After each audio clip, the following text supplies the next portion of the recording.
En ons het ons nou laas keer het ek gesê ons gaan begin by die vraag, maar ons gaan eers 'n bietjie saam bid. Goed, kom ons bid. Here Jesus, baie, baie, baie dankie dat U vir ons so lief is en dat U ons so seën deur die skepping, deur U Heilige Gees, deur U woord, deur ons Vader se liefde vir ons. Ons is so geseënd. En dankie dat ons vanaand weer saam kan dink en saam kan praat en oor U woord.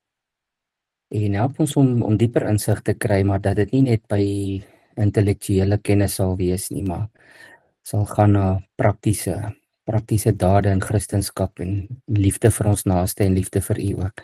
Dankie dat U ons gedagtes rig. Amen. Ek dink ek gaan dit weer lees nie. Julle het dit ons nou al 'n paar keer gelees. Ek sal net so kortliks sê waaroor dit gaan. Hebreërs 4 vers 12 oor die woord wat 'n skerp swaard is en niks wat verborge is vir God nie. Onthou julle net by vers 13 het ek gesê die vertalingsverskil 'n bietjie. Ek hou van hierdie vertaling want ek het nou maar weer 'n bietjie gaan in die Griekse woordeboeke opkyk en in die ander vertalings en in die interlineêre Bybels wat daar staan, ja, niks wat geskape is nie is vir hom niks wat geskape is vir hom verborge nie, maar alles is oop en bloot voor sy oë. En dan is daar baie vertalers wat verkies om dit te vertaal met hom met wie ons te doen het. En dit kan ook vertaal word met hom met wie teenoor wie ons moet verantwoord. En ek dink ek het verlede week al gesê die woord rekenskap is bietjie gevaarlik daarso, want dit is 'n Ou Testamentiese tipe vertaling. En ons kan nou dalk by die vraag gaan, ons dink ek ons bietjie daarby uitkom. En dan het dit gegaan oor Jesus die groot hoëpriester, as julle dit kan onthou nog, dat hy medelee het met ons en dat hy self aan swakheid blootgestel was, maar deur God self aangestel is en uit volgens die orde van Melchisedek. Tydens sy aardse lewe het hy gepleit tot God, sy gebede is verhoor en hy het volmaaktheid bereik, sê hy in die ander hoofstuk, nie? En vers 8 sê, alhoewel hy die seun was, het hy gehoorsaamheid geleer deur wat hy gelei het. En nadat hy tot volmaaktheid gebring is, het hy vir almal wat aan hom gehoorsaam is, die bron van ewige verlossing geword. Ek dink die vraag gaan ons vat ook na daai konsep toe van sy gehoorsaamheid en sy volmaaktheid. Goed, ek wil graag hê julle kan maar sommer unmute. Ek dink nie die opname gaan spring as ek 'n skerm deel nie. So moenie bang wees om te praat nie en 'n vraag te help antwoord nie. Die eerste vraag is, wat beteken dit presies dat God se woord vir ons harte ondersoek? Hoe ervaar jy dit in jou lewe? Kom ons dink veral 'n bietjie saam oor wat bedoel dit om ons harte te ondersoek. My gedagtes het gegaan na daai Psalm wat sê, deurgrond my o God, ondersoek my. Dominee, ek het nou so gedink dat ek bewus word van my sonde en dat ek bewus word wanneer die Heilige Gees my op my verkeerde dade en denke wys. Ja. By tannie Jessie aansluit, dit is so, en dis interessant, dat as die Heilige Gees jou van iets wil oortuig, is dit asof jy dieselfde ding elke keer raak lees, wel dat 10 ander goed rondom het staan, is die een ding wat jou tref tussen die oë, en dan kan jy gaan kyk, is 'n spesifieke ding waarskynlik waaroor die Heilige Gees met jou probeer deel. Ja, en hy kan baie geduldig wees met ons nie, hy gaan dit nie sommer net los nie. Ek het net gou weer die teks daar gewys, want hy sê die woord is kragtig en lewend, skerper as enige tweede snydende swaard, dit dring deur, die raakpunt tussen siel en gees, dis maar net om te sê baie diep waar niemand kan sien nie, tussen gewrig en murg, en beoordeel die hart se voornemens en gedagtes. So ons kan daaraan ook 'n bietjie dink, wat gaan in ons harte aan, ons voornemens. Johannes? Ja, Chris. Ek dink ook, omdat die woord is die waarheid en die waarheid is amper soos 'n hoogspring blad wat vir jou die baken gee van waar is reg en verkeerd. En Die onderdeel is jy keer, en as jy bo-oor is, dan weet jy waar is dit. Ek sien dit baie keer so, as die waarheid is vir jou, jy kan nie wegkom daarvan af. As die waarheid eers in jou lewe ingespreek is, en jy doen wat jy wil, maar dit sal altyd terugkom, omdat die woord die waarheid is. Dis hoekom dit prakties is, dat dit ons harte ondersoek, wys vir ons, maar dit is bo en dit is onder. Wat die een, waar is jy? Dis reg, Chris. Ons het dit al gesê vir mekaar ook. Die Gees sal ons nooit lei rondom of weg van die woord af nie. Dit sal altyd in lyn wees met die woord. En dit is hoekom mens kan ook, Paulus praat van die gawe van onderskeiding. Ek dink elke Christen het dit. In 'n minder of 'n meerdere mate, maar ons het 'n bietjie daarvan om deur die Gees te kan onderskei of iemand nou hier na ons toe kom met 'n halwe waarheid of met 'n leuen of met 'n verdraaide teks of met 'n teks buite konteks. Dan maak die Heilige Gees ons onrustig aan die binnekant en dwing ons dan letterlik om terug te gaan na die skrif toe en self bietjie te gaan opsoek en Bybelstudie te doen en te bid daaroor, te vra maar waar's nou hierdie swaard? En dan die ander wat ek net ook aan gedink het, sommer vinnig net noem, is die Heilige Gees en daai swaard werk met ons gewete ook, nê. Ek het broertjie dood aan skinder, ek kan dit nie hanteer as mense begin skinder nie, en partykeer dan staan ek sommer op en ek loop, en ek sê nie daarmee ek is vroom of holier than thou nie, maar daar is soveel uitsprake teen skinder, en dan dink ek net altyd, as die Here met sy woord en sy Gees en die swaard van sy Gees ons harte se voornemens ondersoek, dan moet ons dink voor ons praat en voor ons stories aandra of oor vertel. Dis dan so net een van my die Engelse sê ek het 'n bee in my bonnet daaroor. Maar is 'n praktiese voorbeeld sommer net. So die Gees herinner ons, dit staan in die woord. En in een teks sê Paulus sommer in dieselfde sinnetjie, moord en skinder in dieselfde sin, dis vir hom ewe erg. Ja.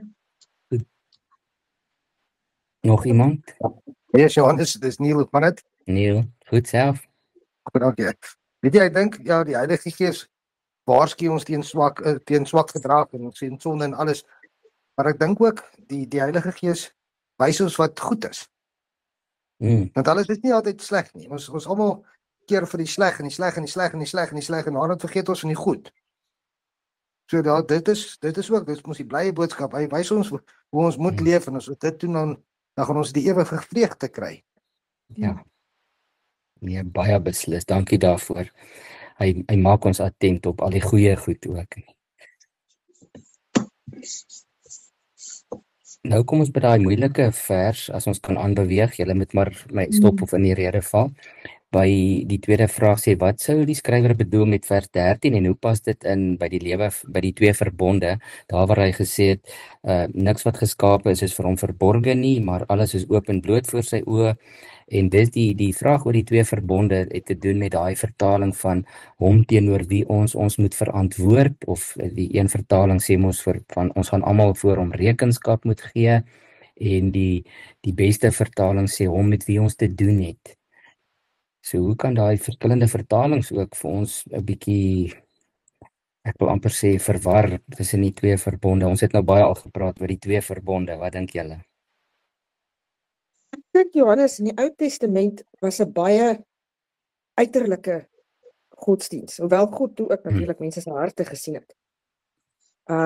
Maar Jesus het gekom en gesê, om terug by wat in jou hart omgaan, God sien dit alles. En ons moet onsself nog steeds elke dag aan God verantwoord, nie omdat hy ons oordeel nie, maar omdat daar sekere maniere is om ons behoort te leef. In die Ou Testament was al fisiese strawwe vir hierdie goed, en nou die Heilige Gees, God kan ook besluit om 'n ou te dissiplineer as jy nie wil luister nie. Dis reg, jy weet, nog iemand?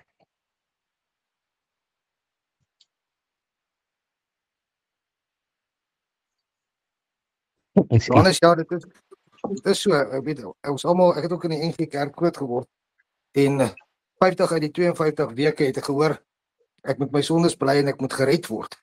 So, elke week moes ek myself gered, en ons moet nooit geweet wat daarna met ons gaan gebeur nie, maar dit is nooit vir ons vertel nie. Maar hoe dit ook al sê is hoe ek dit sien is ons is gered. En ons moet verantwoording doen, maar ons moet die woord moet in jou leef. Dis nie dat jy in die oggende moet opstaan en sê, "Jessie, wat gaan ek nou alles verkeerd doen nie?" En baie keer nou dag het 'n swart man daar by ons kantoor gebid. Toe sê hy, "Gee ons asseblief die krag om ons te beskerm ons oor wat ons moontlik kan verkeerd doen en reinig nou ons gedagtes daaromtrent." Weet jy, en in die ou en nuwe verbond is dis so naby mekaar, maar is so verwyderd. En ek persoonlik dink jy moet elke dag net glo en glo en glo. En baie mense sê jy moet met oortuiging glo. Jy kan nie met oortuiging glo nie, of jy glo nie. Ja. Dis maar net een van die goed. Jy kan nie bietjie stout wees of baie stout wees, jy is net stout, jy weet. Dis maar hoe dit werk. Dis hoe ek dit. Ja. Ek was gister net bietjie stout, ek het roomys geëet. Nee, maar dit was verkeerd. Vir my was dit verkeerd. So jy's reg, daar's nie klein en groot sondetjies nie.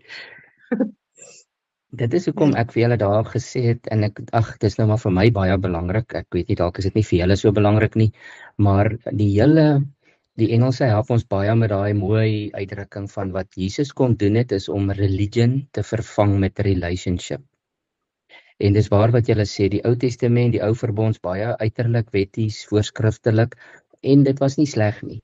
Dit was net heeltemal verkeerd geïnterpreteer en toegepas, en ek dink die liewe Vader het met sy hande in sy hare gesit baie keer met daai Israeliete, dat hy hulle uiteindelik sy waarskuwing, ek wil nie sê dreigement nie, maar sy waarskuwing deurgevoer het en hulle in ballingskap laat wegvoer het, omdat hulle net eenvoudig geweier het om hom te volg.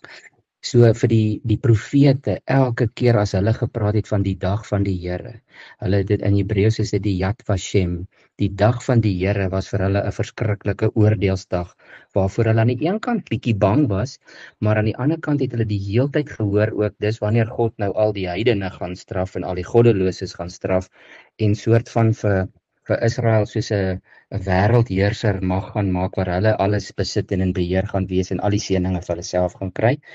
En maar met die hele offerkultus, die hele stelsel van ek moet gaan offer vir elke dingetjie wat ek geoortree het, of was daar ook vir hulle 'n vrees vir die oordeelsdag. Want dis ook waar ons lees van die maan gaan in bloed verander en op die aarde val en alles gaan net eenvoudig crash. Maar Jesus het gekom om die nuwe perspektief te bring saam met die nuwe verbond wat sê, daar gaan 'n dag kom waar God gaan oordeel.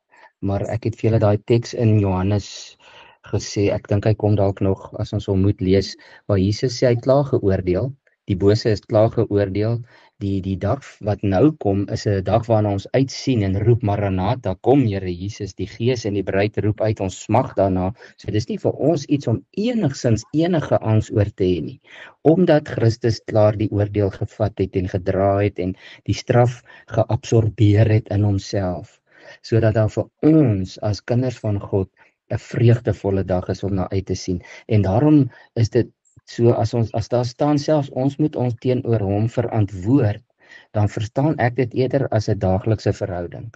Here, help my asseblief vandag deur die Gees, waarmee is ek vandag besig? Wat gaan ek nou in hierdie volgende gesprek, wat gaan my bydra wees by hierdie braaivleis of wat ook al?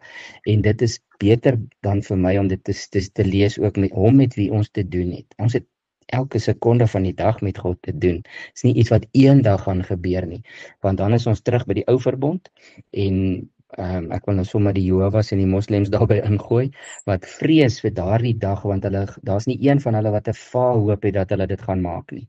So dan is daardie dag 'n dag van rekenskap gee, of waar jy jou gaan moet verantwoord. God gaan nie van sy kinders antwoorde vra wanneer Jesus terugkom nie. Daar word ons ingenooi by die bruilofsmaal van die lam, daar is niks om te verantwoord nie, maar ons het met hom te doen, en ons het elke dag met hom te doen, en dit is vir my 'n wonderlike, meer 'n nuwe verbondsvertaling, alhoewel dit tegnies die beste vertaling uit die Grieks is, hom met wie ons te doen het. Goed. Die volgende vraag gaan oor die versoeking, en ek het goed gedink om vir ons iets by te voeg as julle wil, uit Jakobus oor versoeking. Maar kom ons praat eers oor hoe help dit my geloof om te weet dat Jesus versoek is soos ons, maar nie gesondig het nie. Hoe help dit julle? Johannes, vir my Hmm. gaan dit rondom gehoorsaamheid. Daai gedeelte waar Christus in die tuin van Getsemane onder trane gesoebat het. Ek dink nie daar's iemand wat nie daarmee kan identifiseer nie. En dat 'n mens amper te bang is om te vra vir God, laat U wil geskied, want jy het nie vertroue in jou vermoë om dit volgende wat gaan kom te hanteer nie. En Christus is, God het nie vir Christus uit daai situasie uitgehaal nie. God het wel 'n engel gestuur om hom op 'n oomblik te kon versterk. En ja, ek kan nie sê ek is al daar waar ek altyd vertrou om te sê laat U wil geskied nie. Mens kry skaam daaroor as jy daaraan dink, maar ek is maar bang vir wat God dalk wil doen. Ja.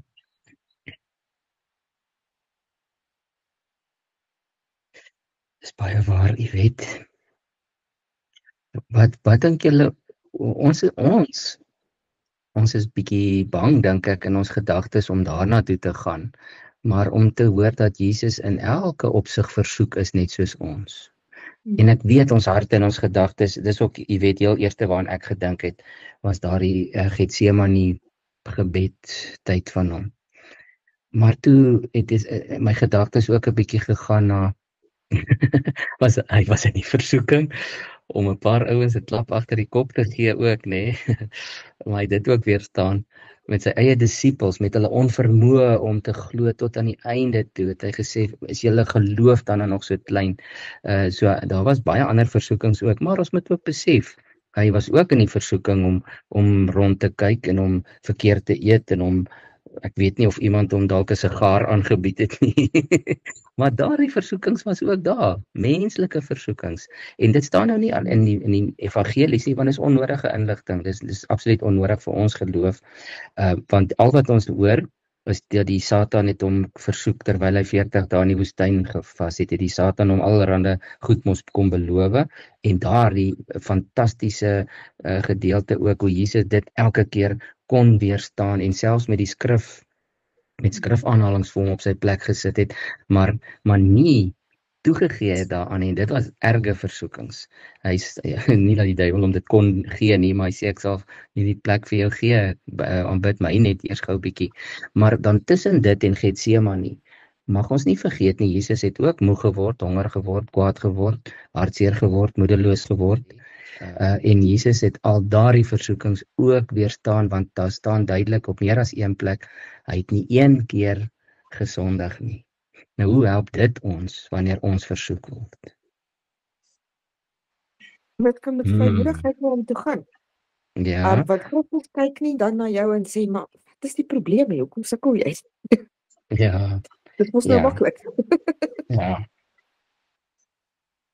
Is reg, en dit is hoekom ons gelees het in hoofstuk 4 vers 15, want ons het nie 'n hoëpriester wat nie medelee met ons swakhede kan hê nie, maar een wat soos ons in alle opsigte versoek is, en dit sonder dat hy gesondig het. Laat ons dan met vrymoedigheid die troon van genade nader. So vers 15 sê hy het medelee met elke een van ons swakhede. En hy het nie gesondig nie, maar dit gee ons vrymoedigheid om na sy genade troon te kom, sodat ons ontferming en genade kan ontvang en op die regte tyd gehelp word. En onthou julle my mooi sinnetjie oor ontferming, is wanneer mense sê, daar het bure ingetrek by ons, en ons sien toe, hulle het maar baie min goedertjies afgelaai, maar gelukkig het 2 van die ander bure gegaan, en hulle oor hulle ontferm. Dit is wat God ook vir ons doen. Hy kom na ons toe in ons swakheid en in ons nood, en hy ontferm hom oor ons. Hy gee vir ons wat ons nodig het wanneer ons dit nie het nie. En dan in hierdie spesifieke vers sê hy ontferming en genade. So dis amper mercy and grace, barmhartigheid en genade wat die Here vir ons gegee het. Ek het toe Jakobus bygebring. Want Jakobus leer ons die mooiste nog verder, dink ek, spesifiek oor versoeking. Kan ek dit gou saam met julle lees? 1 vers 12 tot 18. Gelukkig is die mens wat in versoeking standvastig bly. As hy of sy die toets deurstaan het, sal hy as oorwinningsprys die lewe ontvang wat die Here beloof het aan die wat hom liefhet. Iemand wat in versoeking kom, moet nooit sê ek word deur God versoek nie, want God kan nie verlei word nie en self verlei hy niemand nie. Maar 'n mens word verlei deur sy eie begeertes wat hom aanlok en saamsleep. Daarna, as die begeertes bevrug geraak het, bring dit die sonde voort. En as die sonde ryp geword het, loop dit uit op die dood. Moenie julleself mislei nie, my liewe broers. En dan sê hy net, dit is nou aanvullend daarby nie. Elke goeie gawe en elke volmaakte geskenk kom van bo, van die Vader wat die hemelligte geskep het, maar wat self nie soos hulle verander of verduister nie, omdat dit sy wil was, het God ons deur die woord van die waarheid tot die lewe gebring, sodat ons, om dit so te stel, eerstelinge kan wees van alles wat hy geskep het. Dis net so lekker stukkie waar hy ons moet inpraat, maar daar verduidelik Jakobus presies hoe werk versoeking.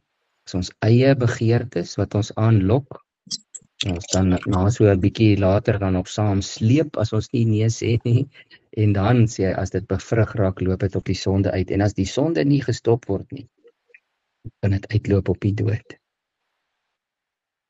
Maar ek weet julle ken dit, ek sê dit net vir julle dat julle dit kan neerskryf ergens, Jakobus 1 vers 12 tot 18, want ek het al tot my ontsteltenis gehoor dat mense gesê die Here het hulle in versoeking gelei. En dit is hoekom ons ook ons Vader se woorde is aangepas volgens 'n vertalingsmoontlikheid, dat ons nie sing lei ons nie in versoeking nie, maar laat kom ons nie in versoeking nie, want God lei niemand in versoeking nie. Ek het nogal lank met daardie reeltjie het ek gestoei, want dan lees ek, maar dis nie reg nie. Tot ek eendag toe nou vir iemand gevra het. En die nuwe Bybel, ek dink die 2020 het hy hom reggestel. Ek dink so Tannie, ek kan gou kyk. Ja. Ja. Maar ja, julle verstaan dit daarom almal net, dat dit is nie God wat ons versoek of wat ons daar invat as ons hom vir. En dan natuurlik moet ons uitkom by wat die wet ook gesê het, daai oorgawe van ek vra Here, maar laat U wil geskied en nie myne nie.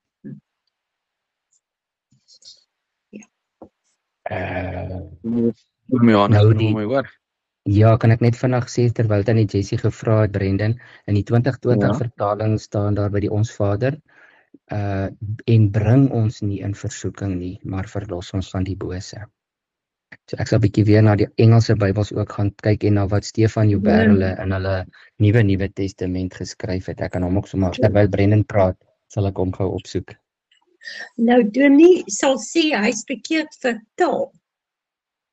Nee, bring is anders dan nie, as lei. Want kyk, hierdie Nuwe Testament het Stefan Joubert ook baie streng volgens die Grieks gewerk, om ook 'n bietjie meer woord vir woord te vertaal. Ek lees hom gou op terwyl Brendan sy vraag vra.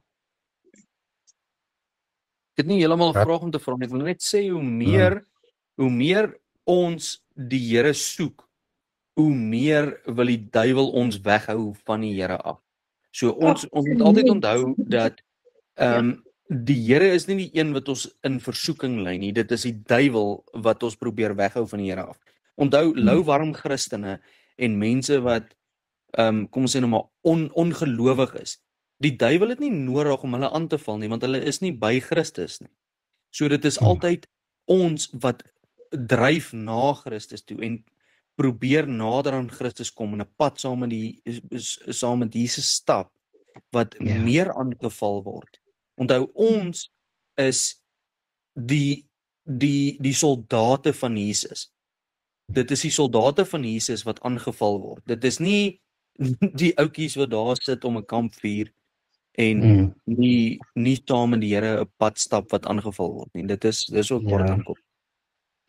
Dankie Brendan. Nou ek sal eendag bietjie, as ons klaar is met Hebreërs dalk, of as julle almal wil weet, ek dink so klein bietjie, ek wil nie sê anders oor die duiwel nie, Al wat ek wil sê, twee goed, want ek stem met jou saam in die een opsig.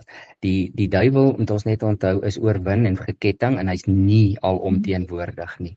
So ons moet ook in ons taalgebruik versigtig wees om te sê die duiwel is los of die duiwel het hier dit gedoen of die duiwel het hier dat gedoen. Dan skep ons die indruk by ander mense en dit kan vir ongelowiges verwarrend wees. Want Satan is nie alomteenwoordig nie. As hy 'n engel is, 'n gevalle engel wat soos 'n weerligstraal uit die hemel uitgeval het, is hy nog steeds nie 'n wese, selfs 'n engel kan nie oral wees nie. Ons weet ook in die Ou Testament dat toe Daniël gebid het die Here 21 dae later het die engel eers by hom aangekom en die hele storie daar agter was, daar was 'n geestelike geveg teen die prins van Persië en dit het hom 21 dae gevat voordat hy by Daniël uitkom, maar hy sê daarom vir hom, God het die eerste dag al jou gebed gehoor. So daar kan goeters aan die gang wees in die geesteswêreld wat ons nie kan sien nie, maar selfs die engele is ook nie alomteenwoordig nie. Dis hoekom daar so baie van hulle is, want God stuur hulle rond, maar dis een ding wat ek net wil sê, maar wat ek met jou saamstem, Brendan, daar is tog 'n bose en daar's 'n bose invloed en dit kom van die duiwel af. Hy het dit alles begin. Maar iemand het wat in 'n soortgelyke trant het vir jou gesê, wie jy nou sê, wie val hy aan? Kom ons versin 'n beeld om dan nou maar as iemand wat ons kan aanval. Toe het hy gesê, hy gaan nie sy eie maatjies aanval nie. Jy is heeltemal reg. Die mense wat vir Jesus lief is en wat 'n pad met hom stap en wat sy soldate is en in 'n tipe van 'n, nie 'n tipe, ons is almal in 'n bediening, maar wat met 'n doelbewuste disipelskap besig is om die wil van God te soek en uit te leef, dis hulle wat geteken word. En hy gaan nie sy eie pelle aanval. Ja, alles klaar aan sy kant. Ek het dit eendag baie mooi gestel gehoor wat die ou gesê het, the devil is God's devil. Hy kan net doen wat God hom toelaat om te doen, soos met Job. God het hom gesê, okay, gaan aan. As God gesê het, nee, kon hy niks doen nie. Ja, hy het nie vrye mag nie. Okay. Tannie Jessie, die Nuwe Testament van Stefan Joubert en Jan van der Walt vertaal in die Ons Vader dit so. Vers 12 sê, vergewe ons ook asseblief waar ons verkeerd opgetree het, net soos ons ander vergewe, wat verkeerd teenoor ons optree.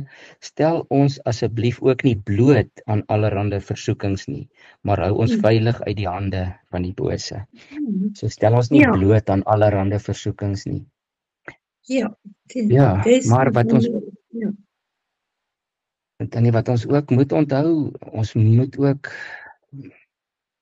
ek sê dit maar versigtig, want ons is so groot gemaak, en ek sê nie ons is verkeerd groot gemaak nie, maar ons ken maar ten dele almal, en ons spreek maar ten dele, en wat ek nou hier sê is ook ten dele, maar onthou net ook asseblief dat die Onse Vader is 'n Joodse oorgangsgebed wat Jesus vir Jode geleer het, wat net rympies opgesê het, en toe leer hy hulle, gaan in jou binnekamer, hy het 'n persoonlike, intieme gesprek met jou Vader, waar jy baie min praat, want hy weet reeds wat jy wil vra en wat in jou hart aangaan, en toe het hy nou vir sy disippels gesê, maar as julle bid so, moet julle dan bid, en toe het hy nou vir hulle geleer om God eers te verheerlik, en dan maar vir minimale goedjies te vra, daaglikse brood, terwyl daar eintlik, ek het dit vandag weer gelees, daar is brood in die spens, maar ons word geleer om te vra, Here voorsien in ons daaglikse behoeftes. Verder vra hy vir niks, en dan vra hy vir vergifnis, en dat ons sal vergewe, dat ons vergewensgesinde mense sal wees,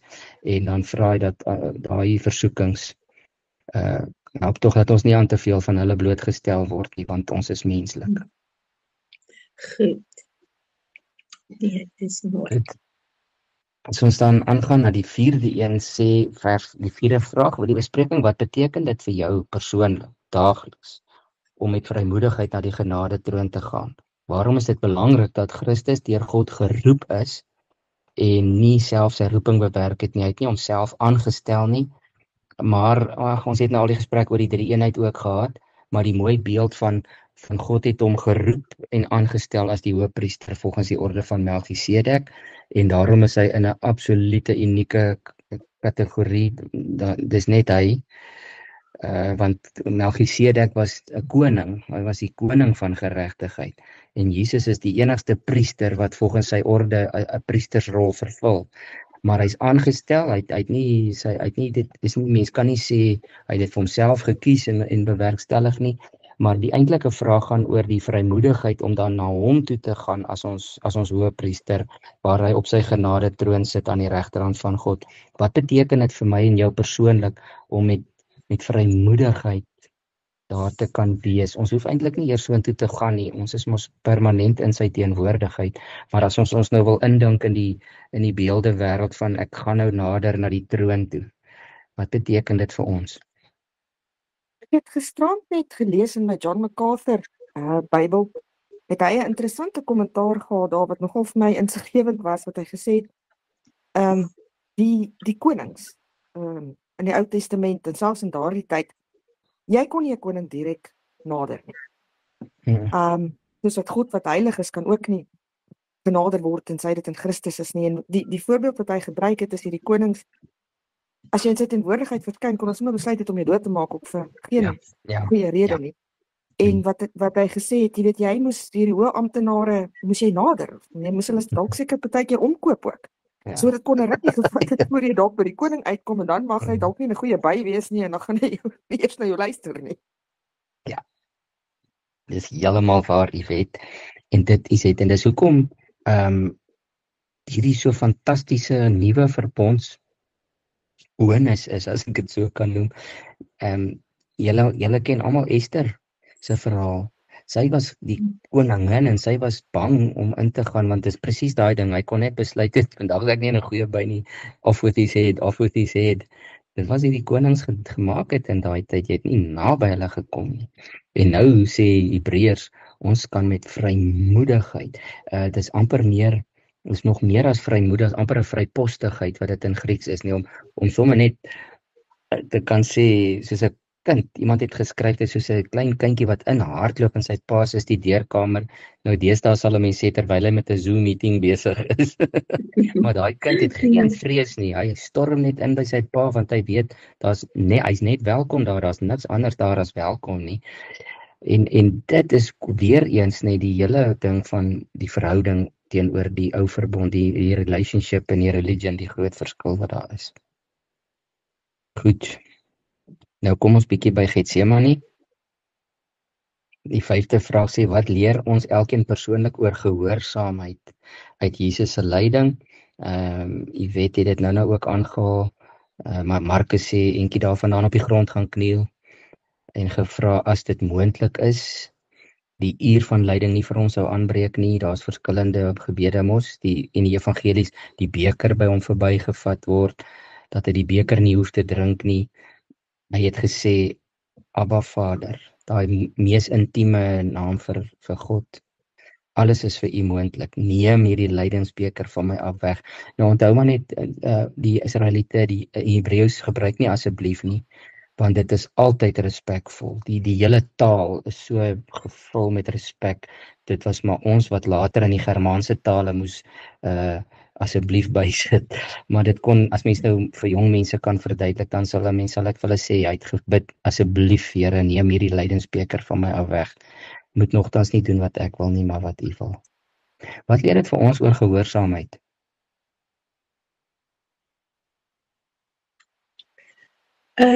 Doen nie dat jy moet volhard in gebed, met respek.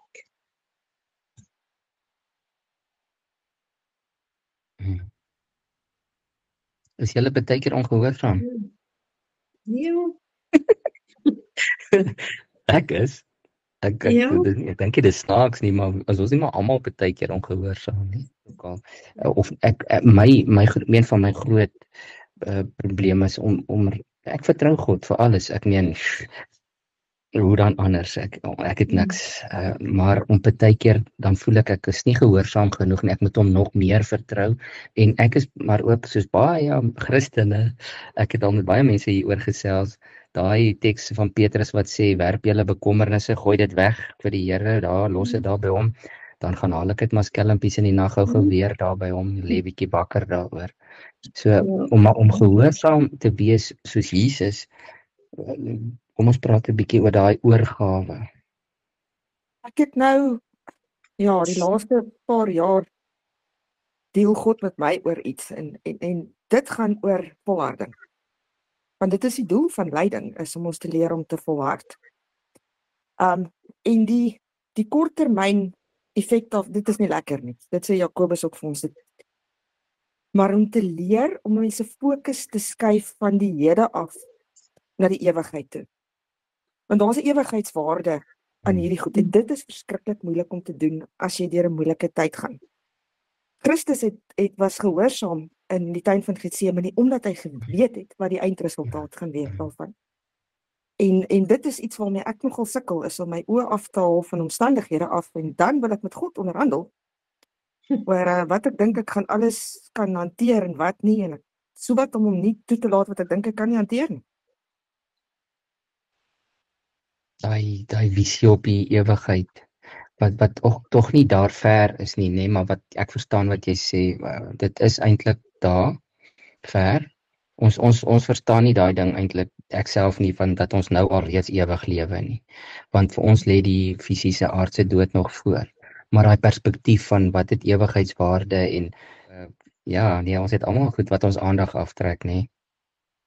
Maar ek dink wat ook goed sal wees vir ons, ek sit nou en dink aan myself, ek gaan dit nou vanaand doen nadat ons klaar is om weer bietjie met daai Getsemane verhale te gaan sit. Ek noem dit verhale met respek, ek weet dis die waarheid, maar ek noem dit verhale ook, want dit is 'n hoofstuk in Jesus se verhaal, wat ons kan mediteer oor en kan visualiseer en kan sien hoe ons ook maar aan die slaap raak terwyl hy eentjie van ons af bid. Maar tog die apostels wat daar was, het sy woorde gehoor, want dit is neergeskryf vir ons. En dit sê ook, hy het dit nou wel meer as een keer gaan doen, maar ek dink ook nie, hy het dit terwyl hy gekniel het, net een keer gesê dalk nie, want hulle het dit gehoor en toe aan die slaap geraak. Maar dat 'n mens... Ek dink ook in terme daarvan Johannes Christus het, ek deel baie met angs, op 'n fisiese vlak val. Net die feit in daai oomblikke, dat ek weet, dat hy medelee het, want hy weet hoe dit voel, want dit is bitter moeilik om jou kop reg te hou, as jou liggaam vir jou iets anders sê. Ja, ek het een keer in 'n spirituele begeleidingssessie, ek het opleidings gedoen in hierdie meditasie en kontemplasie en spirituele begeleiding, wat baie gaan oor bewuswording, en dan so baie keer om die skrif so 'n bietjie te visualiseer ook, en oor hierdie spesifieke teks onthou ek toe, het dit ook gegaan oor ons eie angs en vrese, en wat ons baie keer mis, dink ek, is dat die aanbieder toe vir ons sê, ons was natuurlik met ons oë toe, en ons moes ons visualiseer, probeer indink, daar in die tuin, en dan kan 'n mens dit nou baie goed jouself inleef daarin, toe sê hy, maar visualiseer nou, hoe God vir jou 'n engel stuur, om jou skouers te kom aanraak en jou te seën en vir jou krag te gee. Ons moet dit ook nie vergeet nie, dat God, die Hebreërs sê, die Here stuur sy engele as dienende geeste om ons te kom dien. So dit moet ons ook ervaar. Goed. Ja, ek dink ons het eintlik al bietjie oor 6 ook gesels. Hoe kan hierdie gedeelte jou ook help om meer volhardend en eerlik te bid in moeilike tye? Die Hebreërs praat nie regtig baie oor die gebed nie, maar meer dat ons moet verstaan, Jesus het net soos ons geworstel. Die 7de vraag sê, wat beteken dit dat Christus die bron van ewige saligheid is vir die wat gehoorsaam is? Ek dink dit is bietjie voor die hand liggend, maar wil iemand iets daaroor sê? Wat beteken dit dat hy ons bron van ewige saligheid is? Dominee, ek het dit verstaan, dat ek die ewige lewe kan kry. En Tannie, wat beteken dat vir die wat gehoorsaam is? Dat hulle die ewige lewe sal kry. Ja, maar ons moet onthou, daai gehoorsaamheid beteken nie daaglikse gehoorsaamheid nie. Dit sluit dit natuurlik in, maar dit beteken die gehoorsaamheid wat die Hebreërs geneig was om nie te doen nie, en wat die Israeliete in die woestyn nie gedoen het nie. Christus gee saligheid vir die wat gehoorsaam is deur hom aan te neem. As ons dis die gehoorsaamheid wat Paulus ook baie na verwys, hy praat van daai aanvanklike gehoorsaamheid om ja te sê vir God.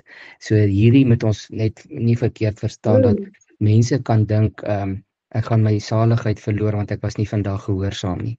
Dit gaan oor daai eerste oorgawe, daai geloof en vertroue in Jesus.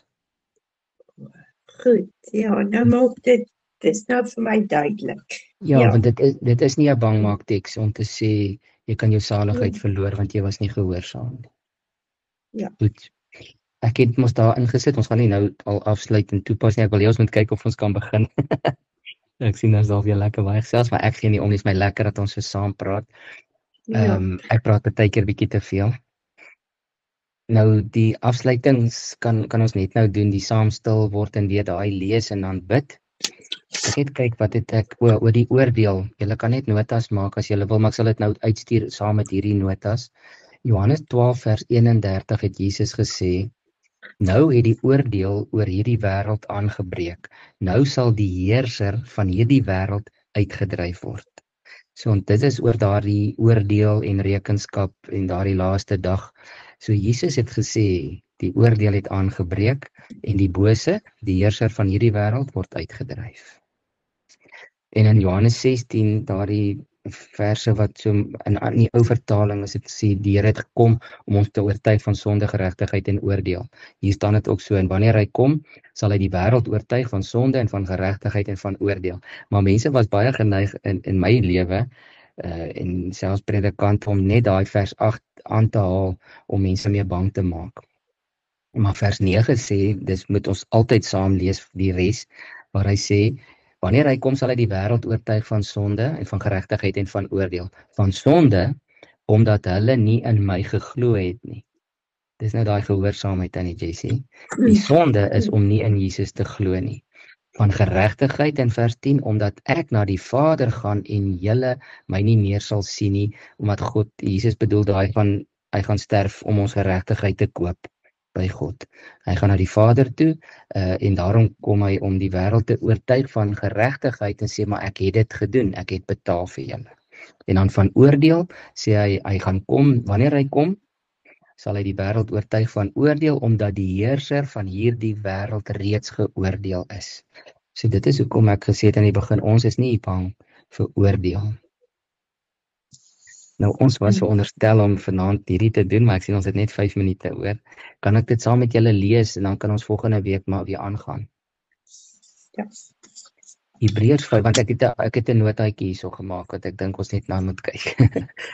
Hebreërs 5 van vers 11 af sê: Hieroor het ons baie om vir julle te sê wat moeilik is om te verduidelik, aangesien julle traag geword het om te luister. Hy skryf dit nou vir daai gemeente wat so slim geraak het dat hulle weer Jode wou word. Hy sê, julle is traag om te luister. Julle wil nie luister nie, sê hy. Want julle, terwyl julle teen hierdie tyd reeds leraars moes gewees het, nou dis nie 'n goeie vertaling nie, want ons het 'n konsep van wat 'n leraar moet wees. Die Griekse woord daar is didaskalos, wat net eenvoudig teacher beteken. Iemand wat onderrig gee of selfs 'n afrigter. So daar kon hy eerder gesê het, die vertalers kon dalk vir ons gehelp het deur te vertaal, terwyl julle teen hierdie tyd reeds ander kon onderrig, het julle nou weer nodig dat iemand julle in die grondbeginsels van en die uitsprake van God moet leer of onderrig, en het julle weer behoefte aan melk en nie vaste kos nie. Hy sê, julle het nou glad nie gegroei geestelik in julle geloof nie, julle is nou weer net terug daar by die melk. Vers 13 sê, elkeen wat melk gebruik is immers onervare ten opsigte van die boodskap van regverdiging, want hulle is suigelinge, babatjies. Maar vaste kos is vir volwassenes, vir hulle wat oor die aanvoeling beskik. Dis daai gees van onderskeiding, né? Deur gewoonte geoefen om te kan onderskei tussen goed en kwaad. Laat ons dan verder gaan as daardie eerste beginsels van die boodskap aangaande Christus en voortgaan na volwassenheid, sonder om weer die fondamente lê van die bekering van dooie werke, die geloof in God, van die onderrig oor reinigingsrituele, oplegging van hande, opstanding uit die dood en van ewige oordeel. Hoor julle, dis presies die goed waarmee die ou verbond en die Israeliete nog besig was en hierdie Judaiseerders, hierdie ouens wat wou teruggaan na die Jodendom of ten minste dit ook wou inbring as 'n sentrale deel van hulle geloof, is juist die goed wat hy sê wat melk is. Hy sê ek gaan julle nie nou weer leer oor daai basiese goed nie. En dan sluit hy in nou goed, opstanding van die doodes oor die verskil maar tussen die Sadduseërs en die Fariseërs. Die Sadduseërs het nie geglo dat daar 'n hiernamaals of 'n opstanding uit die dood is nie. Maar in Christus is ons heeltemal oortuig dit is so nou sê hy, hoekom het ek nou weer vir julle daaroor leer? En dan kom hy ook uit by die oordeel. Hy sê, hoekom is julle nog bekommerd oor die oordeel? Dis iets waaroor die Jode en die babatjies bekommerd is. Hy sê maar juist, ons sal dit doen as God dit toelaat. Vers 4 sê, dit is immers onmoontlik om hulle wat eenmaal verlig is, wat die hemelse gawe gesmaak en deel gekry het aan die Heilige Gees, en wat die goeie woord van God gesmaak het, en ook die kragte van die komende bedeling, en tog afvallig geword het. Dit is onmoontlik om hulle weer opnuut tot bekering te bring, aangesien hulle wat hulle self betref die Seun van God opnuut kruisig en openlik tot skande maak. Want grond wat die reën indrink, wat telkens daarop val, en 'n bruikbare oes voortbring vir hulle om wie se ontwil dit bewerk word, ontvang God se seën. Maar wanneer dit dorings en dussels voortbring, is dit nutteloos en naby vervloeking. Die einde daarvan is verbranding. Maar selfs wanneer ons so praat, geliefdes, is ons wat julle betref oortuig van beter dinge wat betrekking het op verlossing. God is immers nie onregverdig nie. Hy sal nie vergeet van julle arbeid en van die liefde wat julle vir sy naam betoon het, deurdat julle die heiliges bedien het en nog steeds bedien nie. Ons begeer dat elkeen van julle end uit dieselfde ywer sal toon om tot volle sekerheid van die hoop te kom, sodat julle nie traag word nie, maar die voorbeeld volg van hulle wat deur geloof en geduld wel die beloftes beerf. So, dit is iets wat ons nou weer 'n week lank oor kan gaan bietjie nadink en bepeins, want die vraag gaan nou juis oor hierdie, met wie praat hy nou hier, want dit is duidelik dat dit met gelowiges is. Hy sê dit is immers onmoontlik in vers 4 om iemand wat deel gekry het aan die Heilige Gees en dan as dit ware sy rug weer op Christus draai en hom in die openbaar kruisig en hom tot skande maak, met ander woorde iemand wat letterlik Christus afsweer en hom bespot en sy rug op hom draai en wegdraai van Christus af. Dis waaroor die groot waarskuwing gaan. Maar dan moet ons vers 9 ook altyd daarmee saam lees, waar hy sê, maar selfs wanneer ons so praat, is ons wat julle betref oortuig van beter dinge wat betrekking het op verlossing. Hy sê, God sal nie vergeet van julle liefde vir sy naam nie. So dit is ook weer eens 'n teks wat ons baie versigtig en sy konteks altyd in ag moet neem. Nie sommer net vir iemand kan gee om hulle bang te maak nie. Maar ons kan mense waarsku. Ons mag mense waarsku. Dis ons plig eintlik om mense net te waarsku of eerder wat ek sê in plaas van waarsku, wat die skrywer sê, wanneer ons by daai punt kom om die wie se hande en se knie 'n bietjie moeg geraak het om hulle op te help, want ons is 'n familie. We are all in this together, sê die Engelse.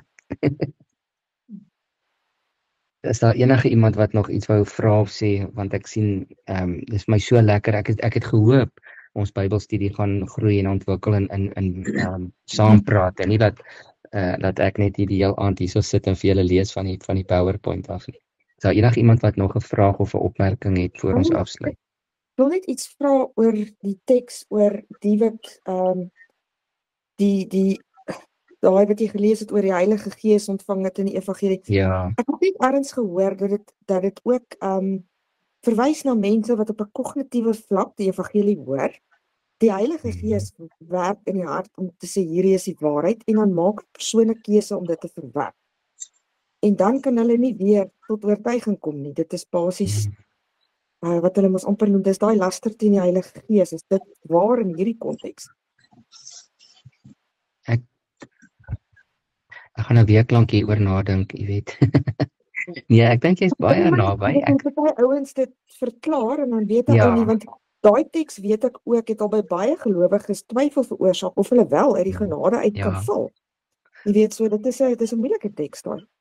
Ons doen dit volgende week, want dit is 'n hele ander vraag oor die laster teen die Heilige Gees. Was 'n baie unieke situasie waar die Jode het gesê Jesus is die hoofduiwel, want hy dryf duiwels uit met die hulp van Beelzebul. En vir hulle het hy gesê, julle het nou gelaster teen die Heilige Gees en dit kan nie vergewe word nie, omdat hy met die krag van die Gees bevryding gedoen het. So daai sal ons bietjie in konteks ook kyk, en dis waar wat jy sê, mens mense 'n kind van die Here hoef nie bang te wees dat jy ooit daai sonde gedoen het nie. Ons sal nie naby dit kom nie. Dit is dalk moontlik van hierdie mense wat hy hier sê en ons moet nou gaan kyk of daar was dalk sulke mense in daai gemeente wat tot bekering gekom het, wat hy sê die hemelse gawe gesmaak het, met ander woorde hulle deel gekry daarvan. Hulle deel gekry aan die Heilige Gees. So hulle het hom nie net kognitief verstaan nie, hulle deel gekry aan hom. En wat die goeie woord gesmaak het en ook die kragte van die komende bedeling. Dis 'n verwysing na geestesgawes soos byvoorbeeld wonderwerke of genesing of watter gawes daar ook al gefunksioneer het. Dis die kragte van die komende bedeling. En toe tog vers 6 afvallig geword het. En dan sê hy wat hulle self betref, die seun opnuut prysig en openlik tot skande maak. So dis vir my in kort gestel iemand wat Christus afsweer en sê ek wil niks met hom te doen nie en ek draai my rug op hom, ek is nie 'n kind van God nie, ek wil niks meer daarmee te doen nie en wegstap. Maar nou ons gereformeerde positiewe harte sê daar's altyd 'n kans om terug te kom nie, soos die verlore seun. So laat ons 'n bietjie volgende week daaroor praat en oor daai spesifieke teks van die laster teen die gees. Goed. Kom ek lees vir ons Hebreërs 4 vers 16. En dan hierdie is 'n kort gebed waarmee ek kan begin en dan kan ons afsluit so as julle tevrede is. Goed. So kom ons word 'n bietjie stil. En dan luister ons net weer wat sê Hebreërs 4 vers 16. Laat ons dan met vrymoedigheid die troon van genade nader, sodat ons ontferming en genade kan ontvang om op die regte tyd gehelp te word. Die boodskap sê, ons hoef dus nie bang te wees of te wonder of ons na God toe mag gaan nie. Ons kan maar gaan, want God sal baie goed wees vir ons. Wanneer ons dit nodig het, sal God vir ons meer gee as wat ons verdien en ons met sy liefde omvou. Kom ons bid hierdie gebed ook saam. Here Jesus, baie dankie dat U ons hoëpriester is, wat medelee het. Help ons om met vrymoedigheid te kom. Eerlik, broos, maar met vertroue. Vorm ons harte deur U woord, wat lewend en kragtig is. Amen. Dankie julle.